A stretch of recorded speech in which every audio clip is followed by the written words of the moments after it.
আর মান্দায় জাতীয়তাবাদী যুবদল মান্দা উপজেলা শাখার উদ্যোগে কয়াপাড়া কামারকুড়ি উচ্চ বিদ্যালয় মাঠে সাবেক প্রধানমন্ত্রী বেগম খালেদা জিয়ার আশু রোগ মুক্তি কামনায় দোয়া ও ইফতার মাহফিল অনুষ্ঠিত হয়েছে।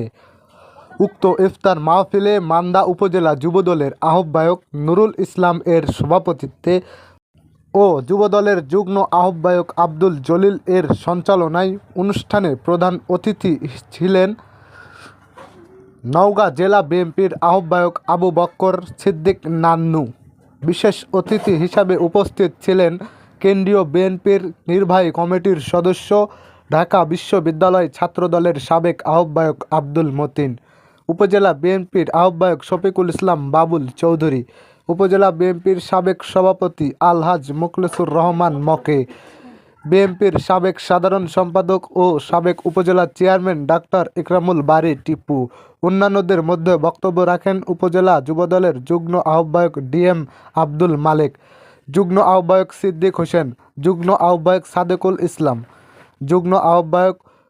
ওবায়দুল হক, যুগ্ম আহ্বায়ক অ্যাডভোকেট মিজানুর রহমান মিজান, আব্দুর রাজ্জাক, শাহিন, মাসুদ রানা সহ মান্দা উপজেলা বিএনপি ও অঙ্গ সহযোগী সংগঠনের নেতাকর্মীরা উপস্থিত ছিলেন।